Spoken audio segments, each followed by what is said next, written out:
great way to start off with the Witch Queen capacity thing at max. Great.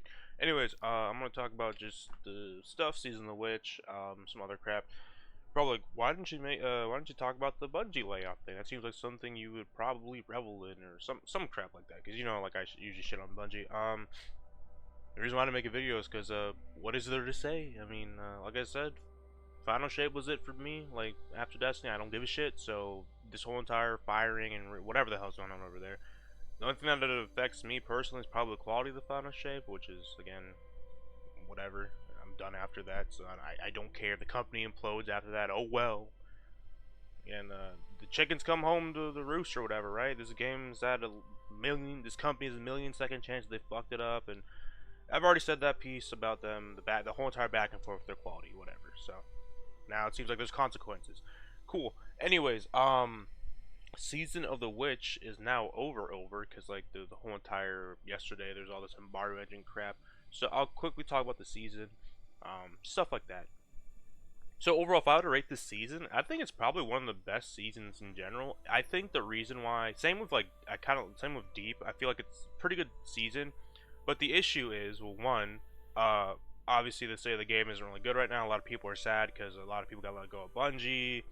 The Final Shape has supposedly been delayed. They haven't officially announced it, and I'm thinking they're probably gonna wait a little bit to see how much they can get done, and then if they can't like get it to a quality where they think they're at, then they're gonna delay it. Because I mean, announcing the delay this early out might really just drop off the pre-orders. I mean, I already kind of did because people have already speculated that. Anyways, but okay, so issue number one is that state of the game, real world stuff has really bogged it down. Also, like a lot of great games have released. I've been playing Remnant 2. I've been playing the Dead Space remake, some other crap. I played the Callisto Protocol. Not, it kind of sucks to be honest, but point being, a lot of people have different games. I think Spider-Man 2 came out. Everyone likes that, so yeah, like outside of Destiny, there's been a lot of stuff to play, and the state of the game isn't that good in terms of like real world stuff. I mean, in game is probably fine. So yeah, probably why people won't remember this season very fondly. Another issue is that it's a season, and it's like you can take a turd and put sprinkles on it and garnish it and add all kinds of crap. At the end of the day, it's still a piece of shit. I guess the more like appropriate metaphor, or I guess idiom, would be lipstick on a pig, right? You can put lipstick on a pig; it's still a pig. Uh, Even though it might be the best season or whatever, a good season, it's still a season, and people, myself included, are just tired of seasons. And especially the way that these seasons have come out, where the main expansion was weak and the seasons are supposed to pick up the story. Probably should never. They never should have been inverse that. It should have been always the other way around, with the expansion strong, the seasons lead to something else. But whatever. So that's probably the issues of Season of Witch in terms of like how people will view it. But I think if we were to just like remove it from those like that context of the state of the game right now, it's definitely up there. Like again, my favorite season is probably Arrivals, then Seraph, then probably either Deep or Witch, because those are pretty good. So yeah, overall the season was good. I think the one strong thing about the season was how the weekly, like when you log in per week, what you did. Because an issue that a lot of the seasons had is that every week you logged in and you had to do the seasonal activity like X amount of times or whatever, and you just get like you're just sick of it.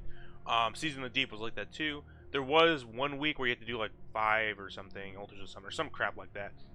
But for the most part, a lot of the season was like, yeah, you have to do some seasonal activity, but sometimes like, hey, go to this lost section and shoot some runes and then listen to some dialogue, and that's it. So I appreciate them changing the flow up like that. Kind of sucks they wait until like again the 11th hour, like one of the last seasons, to finally realize that maybe you shouldn't force people every week to do the seasonal activity so they won't be sick of it. But this season does that. That's nice.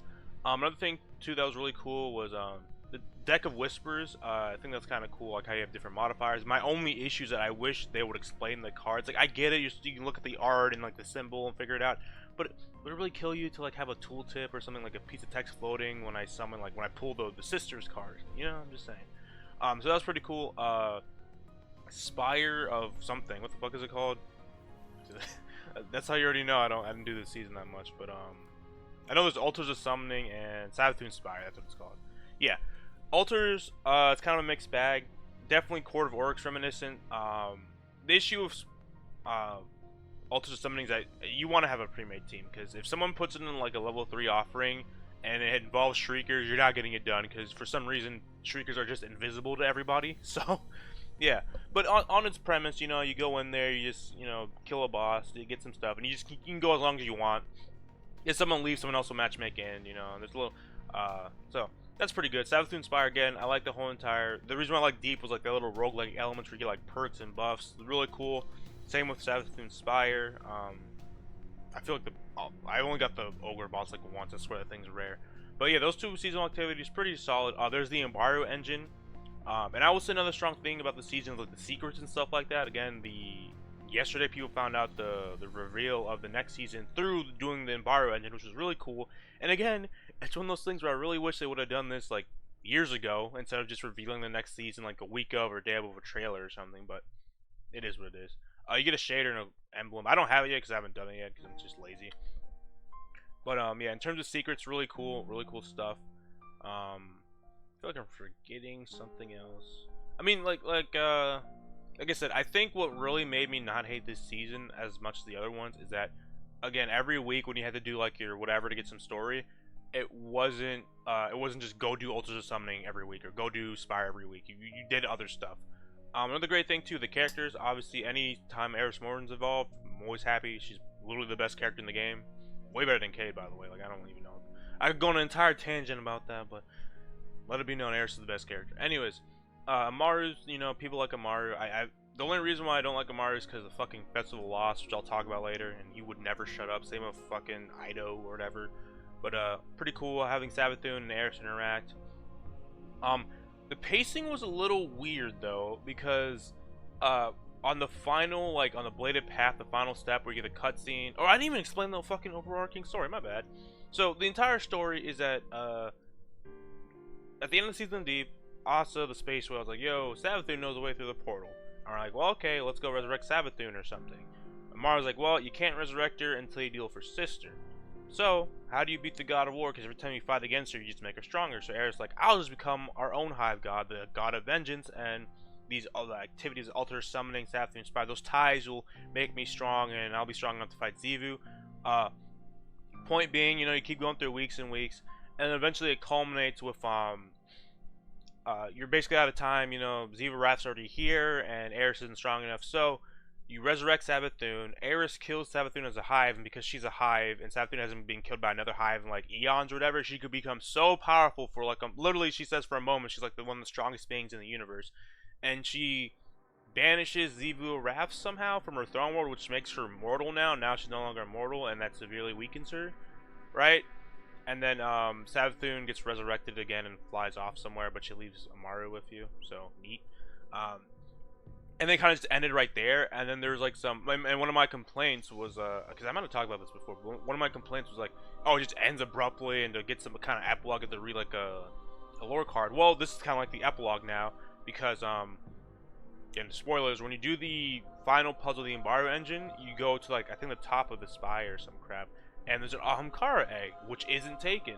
And this is, I'll critique this later, but the idea is, we're gonna hatch an Ahamkara and use wish magic to, you know, go through the portal. But it's not just any wish, it's the 15th wish. And if you don't know, the 15th wish was like a thing all the way back in Forsaken, like 6-7 years ago, like on the wish wall.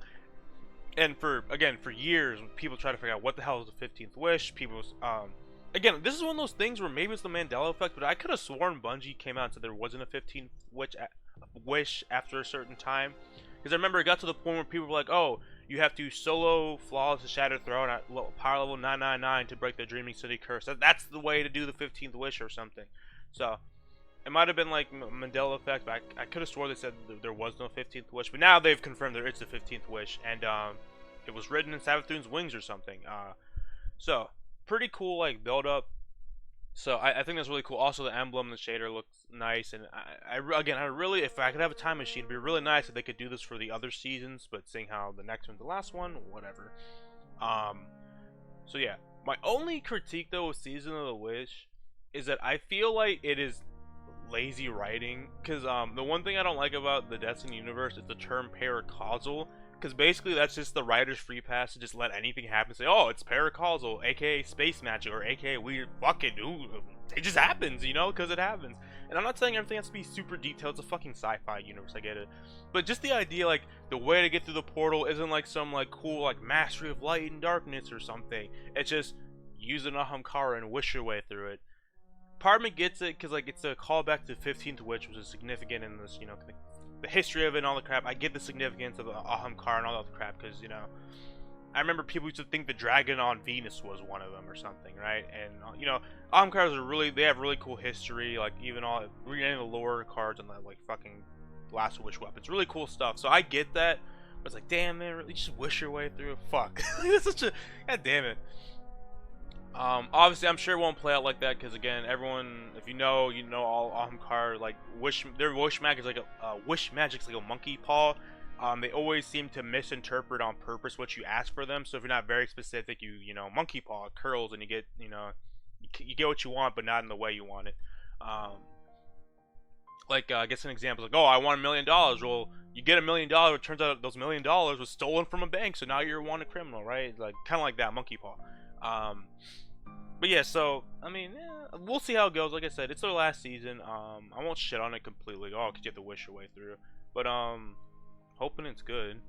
Cause it's gonna supposedly this is gonna be a 6-month season or something because Bungie themselves haven't delayed it, but everyone like on the inside have said that they're delaying it. But we'll see. So yeah, that season of the Witch I think was really good. Season of the Wish might at least the reveal is pretty cool and hopefully it's gonna be good. But yeah, that's pretty much it in terms of the season. Other stuff, just other miscellaneous crap. I believe I forgot, there have been some sandbox changes. Checkmate has been pretty good. I enjoy Checkmate. I will say though, the only thing, this is true for every multiplayer game, is that it doesn't matter how well you balance it, people will find a way to break it. I guess it's just human nature. And people will just play it in the most annoying way possible, like again, team shotting or whatever. Hand cannons, you know, first they always 3-tap, now they won't 3-tap, now they do 3-tap, but you have to get all headshots. Like, kind of, they're still the outlier because they can 3-tap. It's like a fine line. A bows got nerfed. People finally, after like how many years of them exist, realize how good they are. Like it's pretty funny. It's like when Lamana got popular, and I'm like, wow, I've been using that gun for like fucking years, and now I'm an asshole for using it again. Like, whatever. But overall, it's been a good season. I just think it's just the state of the game, especially with the layoffs, that have gotten a lot of people down, which, you know, makes sense. But yeah, in terms of just other stuff, I mean, X-Dirus, we finally got the high boomer weapon. That's pretty cool. In terms of exotic armor, we got Moth Keepers, Pyrogale, and then was it Cenotaph this season? I want to say Cenotaph was this season. Like, we got some really good exotics, especially for Warlock. Cenotaph is actually broken and probably gonna get nerfed. Cenotaph. Yeah, that was Season of the Deep. What the hell was this season's exotic? Sorry, give me a second. Oh, Briarbinds. Yeah, those are pretty good. Yeah, the Moth Keepers one's really good too. Like, you know, getting the Moth that can blind and give Void over shields. I believe Titans got Pyrogale, which are pretty much like the Nighthawk version for Burning Maw. Really cool. So yeah, I mean, like I said, in terms of like overall stuff, if you can really just remove it from the context of like real life stuff, I think it'd be a good season. I didn't really have any complaints. Crota's End came back. I wasn't a fan of Crota's End because a lot of the granted there wasn't like symbols this time, kind of, but it's the fact that you have to, like, to do anything really, you have to have Enlighten, and you have to pass around the Chalice and the Abyss encounter. Probably the hardest encounter because you have people trying to skip it really fast, you have people want to go slow. So if you're not good like cohesively, like teamwork wise or like playstyle wise, that could probably just be the longest part of the entire raid, and that's the beginning part, right? Bridge is also pretty slow too, because again, everyone has to be Enlightened to do anything. So it's an alright raid. The weapons are okay. Necrochasm's meh. The Catalyst was Outlaw, which kind of blows, but I think it's getting it's called One for Thrall, but it's basically just One for All now, on top of, I believe, Outlaw, which is neat. But the issue with Necrochasm is that it requires precision kills. It's not like the Age of Triumph version of Necrochasm, where just any kill will give you the Cursed Thrall explosion. It is it's the original version from Destiny 1 where you have to get the headshot kill. And again, when your entire gimmick is like chain, Cursed Thrall explosions, and all other crap, we already have a couple of dogs that can do that, like Sunshot, Graviton Lance. They don't require like Trinigal doesn't require precision at all and can nuke rooms. So it's kind of hard to justify the Necrochasm's like existence in terms of just ad clear. I mean, it's fun. Don't get me wrong, and fun's always the most important thing. But is it really effective? I don't think so. This season's artifact was pretty good. Again, the one thing I really wish they would do in the future was always have like special weapons and heavy weapons have anti-champion perks, because again, I talked to my clanmates about this, but the one thing, the real, like, I don't like champions at all, and the reason why I don't like champions is because it's always a consideration, which you think is like, okay, well, that's a good thing because you have to think about your loadout. But when you combine that with lock loadouts, and that means you have to make something that considers everything and you can't switch, it's very restrictive. Like, for instance, Heist Battleground, what is it, Europa or whatever, or Moon, or no, Kelgroth, Mars. It is barrier unstoppable. I want to use Hawkmoon like I did in the GM last week, right? I want to use my Hawkmoon, and I want to use the Celestial Nighthawk. However, if I use those two, then I have to run I somehow have to either force proc Radiant so I can have barrier on my heavy weapon and then have a fusion rifle. You know what I mean? Like, you have to do all these I don't want to go too long on this, but it's all these considerations that you have to have, or it's like dump it onto someone else. Like, oh, now you have to have barrier, but what if they die? Then you're fucked, right? Like, stuff like that. I don't like that at all. But in terms of other seasonal stuff, the one thing that was really bad about this artifact were the orbs, and it's not because they're bad, like what they did. It's just the fact that these it's one of those things. If this is not your playstyle, if you don't like this, then like this entire row is more or less useless. Obviously not this, but you know what I mean. You wouldn't select any of these. And again, like, some of these perks I feel like should just be mods, like weapon combat style mods. I mean, they made Monochromatic Maestro, like the new foe tracer, right? Sundering Glare came back, which is cool. And it's just like, overall, I think in terms of champion stuff wasn't the worst. I think Scout Rifle should always be anti-barrier though, because unstoppable. But yeah, artifact was all right. Definitely was not a fan of the orbs, just not my play style, but wasn't the worst thing ever. And yeah, that's pretty much it. I think I've been rambling on long enough. I've checked off anything. Again, with the Bungie layoffs, like, everyone said their piece, like, oh, Destiny's Dead's over, whatever. Again, in my opinion, Destiny was always going to be over after the final shape. I keep comparing it to Endgame of Marvel. It's just like most people are just going to drop off because that's just a natural drop-off point, right? Especially with the way the game's been and the back and forth and all this other crap. It's never Bungie's fault for the reason the game is the way it is. I was just tired of that, so after Final Shape I was just done. Like, that's pretty much it. In terms of other stuff, I mean, yeah, like, oh, like, I mean, everyone already knows, like, the 45% projection miss, the really low pre-orders. I have said this in the State of the Game video, and I think Joe Blackburn video, but I cannot understand. I like I said, Final Shape had really fucked Destiny. That is probably, in terms of like quality and like stuff like that, was Final Shape the worst expansion ever? No, it was better than like Curse of Osiris, probably maybe even Warmind. But it's where it happened and how it happened is what makes it like probably the worst expansion in the history of the game.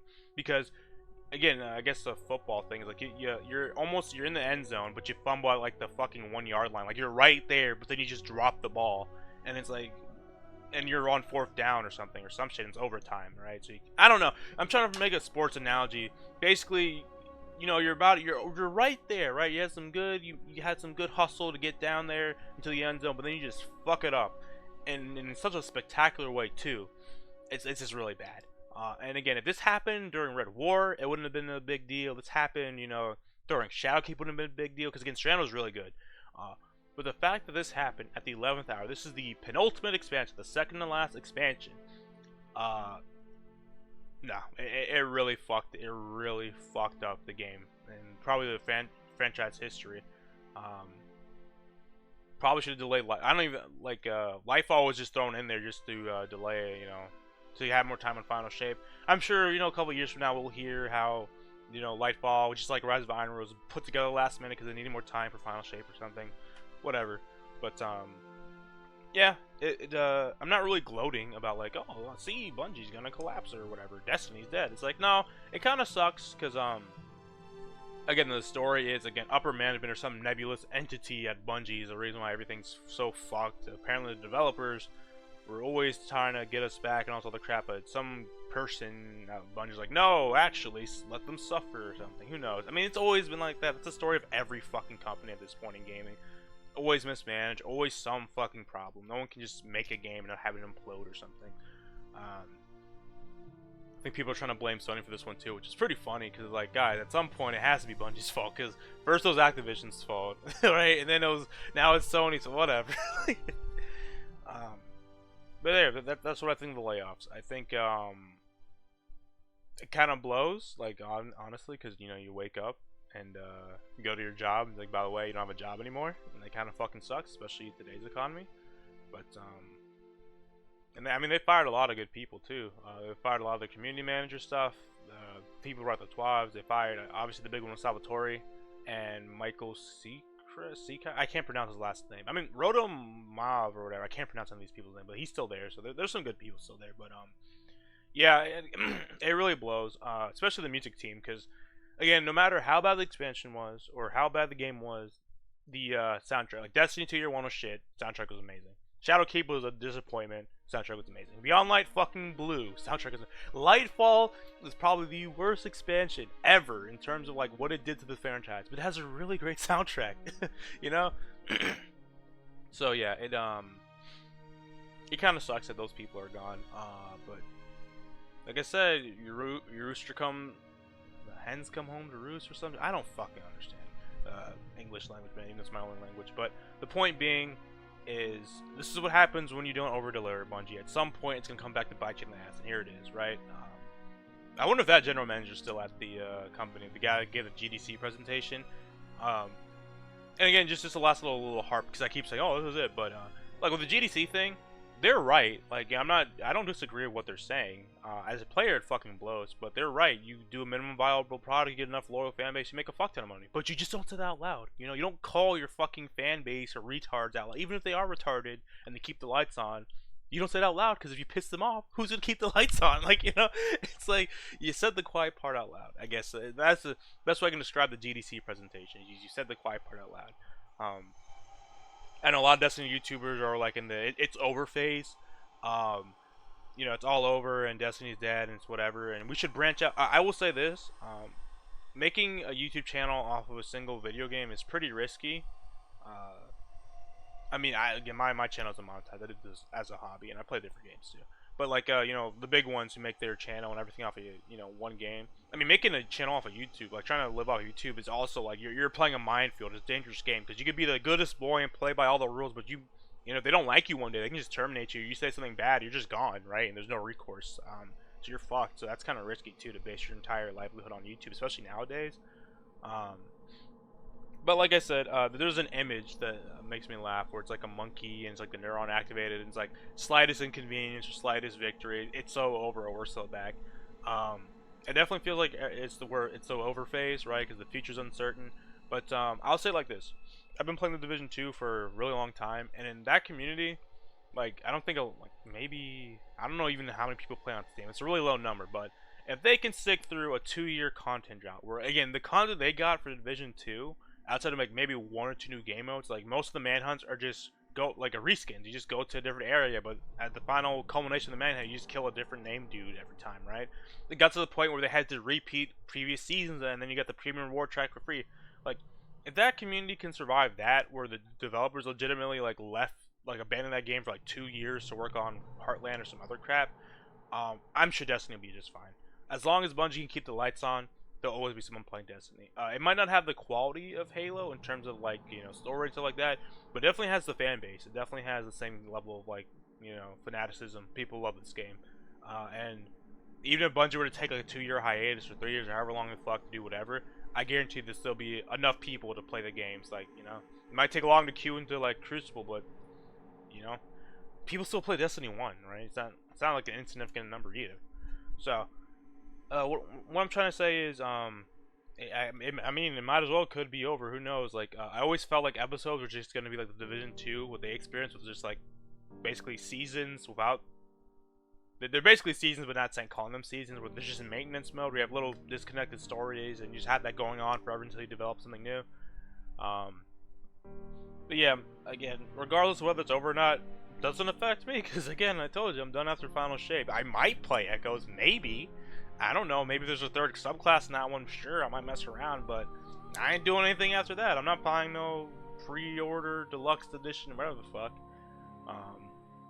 But yeah, overall, to sum it all up, I think Season of the Witch is good. I hope Season of the Wish is good because it's the last season and supposedly might be again like a Season of the Lost situation where it's like 6-7 months. So hopefully there's something. I doubt they have anything. If it is that long, I doubt there's gonna be anything to come in between, like a 30th anniversary thing. Because again, according to the articles and people at Bungie, this layoff was like out of nowhere, so they weren't expecting this. So to even have the resources to like to create a little team to make something, they might not have that because they need people to work on Final Shape. So, but yeah, I think it was overall a good season. The reveal for the next season was pretty cool. Is Destiny dead? Probably not. Destiny will be eternal. Will be forever. It'll last until as long as Bungie pays for the fucking servers and to keep the lights on, it'll go on forever. But thank you for listening to me ramble for like fucking 30 minutes. But that's pretty much it. And yeah, thanks for watching.